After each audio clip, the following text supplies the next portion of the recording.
Okay, back for another episode review of Secret Invasion, Series 1, Episode 5. The title of this episode is called Harvest. I really like this episode, but at the same time, kind of dislike it a bit, you know. Like the swerves of this episode and the show overall. It's not really making any sense for me, but I'll get to that later on in this review. Series 1 of Secret Invasion. Even though it's a miniseries, I don't think this is getting a second series. I don't know if Samuel Jackson is gonna do and be on board of doing a second series. There's one show I'm not really looking forward. I think it's next year. I think it's Echo. I was like, I'm not on board with that. I think they should do a second series of Hawkeye, even though you got that accident of Jeremy Renner, because I think promoting the first series of Hawkeye, I think he said he was on board of doing a second series of the show, because I think Hawkeye was a good show. Echo, even though the actor or the actress playing Maya, even though she's deaf in real life, nah, I'm not really feeling it. I know they got Vincent D'Onofrio. I think the Echo show, should set up the Daredevil show. That's another topic for another time. But anyway, I really like this episode. I really call it the best one so far, even though I think some people just do not like this show. But for me, it's been an okay show. It's not being groundbreaking. I'm going to say it again when I do my series finale review of the show. I think I'll probably do it this weekend, because by the time this episode reviews could be recorded, it'll be the day before the final episode hits on the Disney Plus show. But besides that, I kind of like it, but some parts of this episode I do not like. So let's get a little bit of the negative out of the way first. And then I'll talk about some positives. There's some positives about this episode, but that's not saying too much. I'm not gonna really bash it. Other people really don't like the show. Maybe I'm not really following the comics. For me, I think it's been, like I said, it's been okay. Not been terrible, but it's not really blown me away. I'm gonna say it again later on in this review, but I'm trying to keep this episode review short. I don't want to make it a 40-minute episode. Probably do 25 minutes. But anyway, let's talk about the negatives about this episode. Rhodey as a Skrull. Nah, not feeling it, man. Rhodey was a suit and tie, represent the government, the US government. Now all of a sudden he's working with Gravik. That's a bit bullshit, man. That's a red herring, an error. Sorry. It was really an error, because Rhodey, he's been loyal to Fury, he's loyal to his country, and then suddenly he's giving it up to work with Gravik. I was a bit, that's a bit I find that to be a force heel term. In the start of the beginning of this episode, he kind of threatened Fury. He's gonna post the footage of him or Gravik impersonate Fury shouting Maria Hill. I think the last episode, I think he's gonna clear his name. But anyway, I found it was a bit a red herring. In the last episode review, seeing Farah, Priscilla, turning into shape-shifting into Rhodey is a bit kind of odd. You can tell she's not part of Gravik's group. Anyway, so Rhodey kind of knows he's working with Gravik, but at the same time, why so far in this episode or the show that he don't believe Fury that Skrulls doesn't exist. That's a bit very odd. Yeah, it's just wow, Rhodey's I like Rhodey. Don't get me wrong, I like Don Cheadle. For me, being the heel out of nowhere, that's a bit, you can say it's a shock twist, but to me personally, it does not make any sense. That's just me, I don't see Rhodey getting killed off, and that's a bit bogus. I don't know if Don Cheadle is I don't know. My gut feeling, it might not be Rhodey. I think they captured Rhodey, but they're not gonna. I gotta say, they're gonna save the War Machine probably for the future Avengers film. But my gut feeling that Rhodey's got captured by Gravik. But yeah, I'm not buying into like Gravik. Oh yeah, all of a sudden I'm working with Gravik. You know, it's just absolutely makes no sense. So anyway, and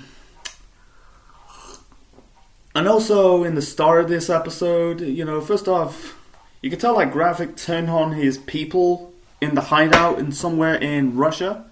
Like I think it was Pagan, you know, telling like you had an opportunity to kill Fury, blah blah blah. I'm guessing for him, assuming that you don't have the chance to kill Fury because yeah, he killed Talos, you know, but he never got a chance to kill Fury. And they found out like the DNA samples of Gravik, you know, we'll get to more of that later on. And I've done my research on it. Like, he kind of stabbed Pargon. Was it Pargon? Like, basically, it looks like he stabbed him in the chest, but in reality, he kind of stabbed him in the shoulder for like.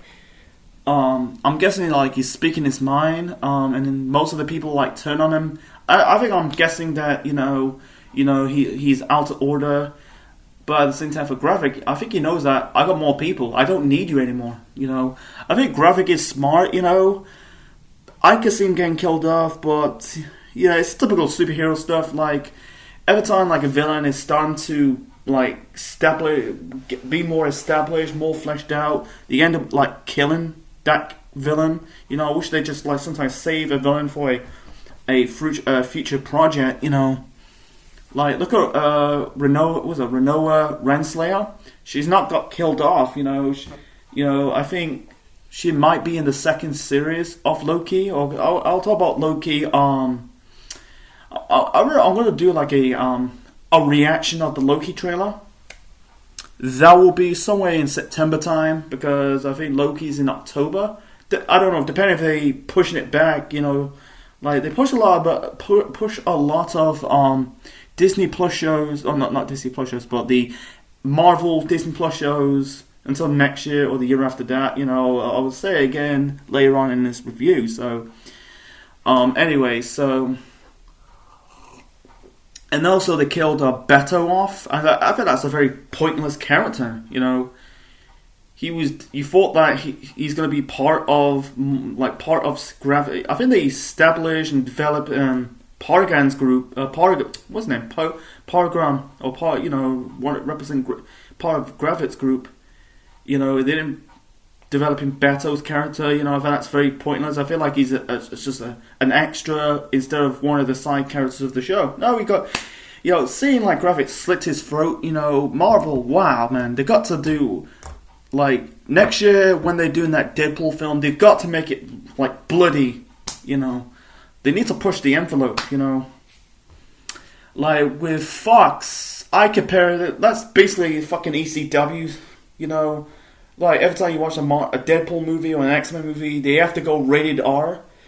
Like with MCU movies, they kind of tone down a bit the violence, you know. I wish they just like I think like I watched Guardians of the Galaxy 3. This was months ago. And Quill's yelling at Nebula, says, "Open the fucking door." You know, you're never gonna see any MCU character, you know, dropping the F-bomb, you know, saying the word fuck. You know, they're allowed to say shit, but not fuck, you know. But that's just me, you know. DC that's fine. You know, they're doing what they're trying to like outplay DC because DC is known for the dark shit. Anyway, so yeah, slit his throat, but anyway, so I'm trying to keep it short and simple of this episode review. I don't want to do like an hour long or 40 minutes, you know. I figured I did 39 or 38 of the first two episode review. I think I did mostly just 18 to 20 minutes. But anyway, yeah, see, you know, you could tell like with Gaia Emilia Clarke's character. You can tell she's grieving.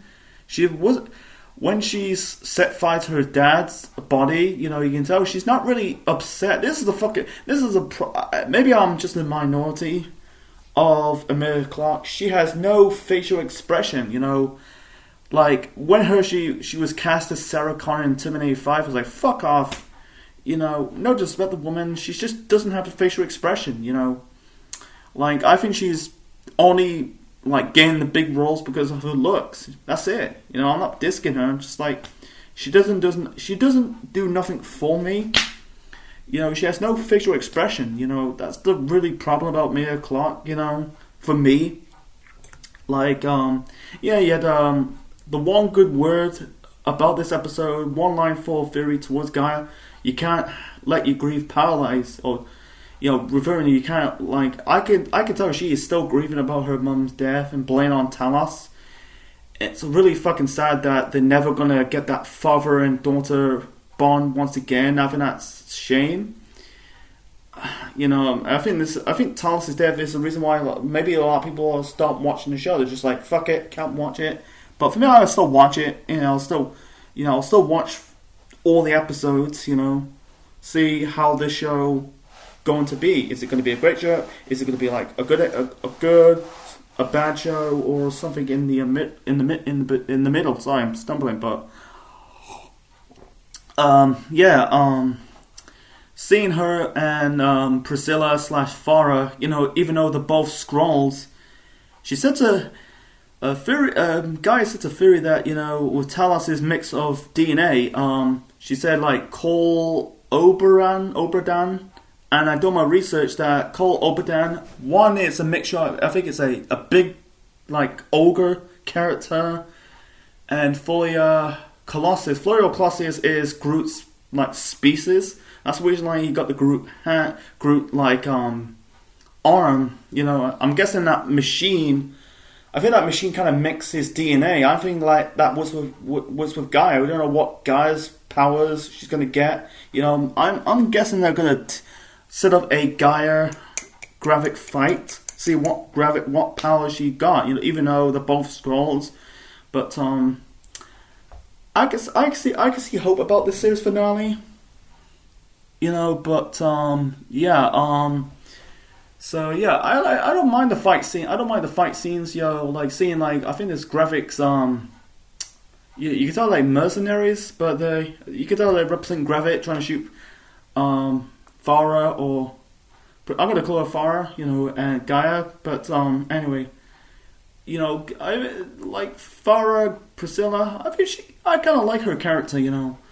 Even I don't know if she was part of the Captain Marvel show. Not Captain Marvel show, the Captain Marvel film from 2019.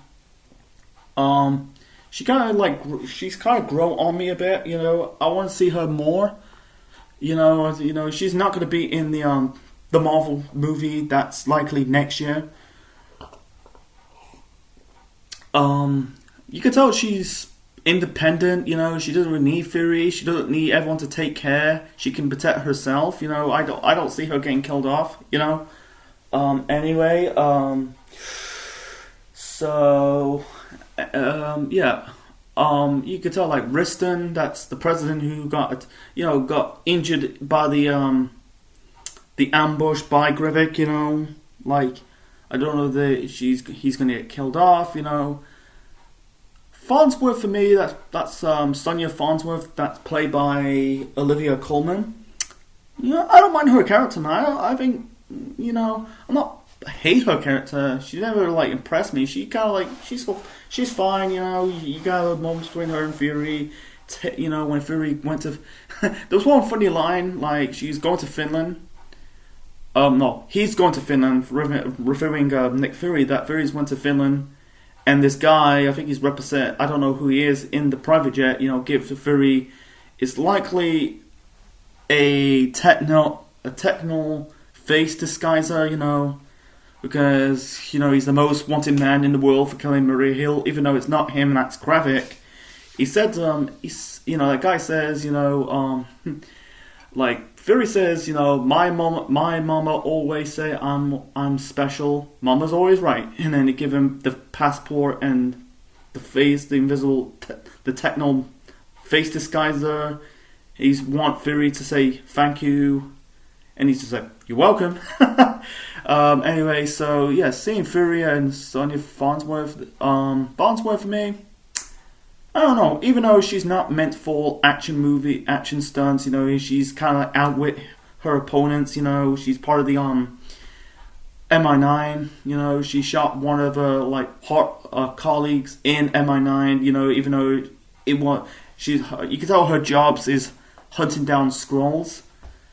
And her and Fury went to a gravesite. Says, I should have brought my scythe. You cannot teach a dead man. You taught me. And given there was a file, a bottle. Don't know what this going to contain. Is it going to play a part of the series finale? I do not know. So, Sonya Farnsworth says to Fury, why Finland? Because he said him and Priscilla honeymooned because Skrulls like the cold.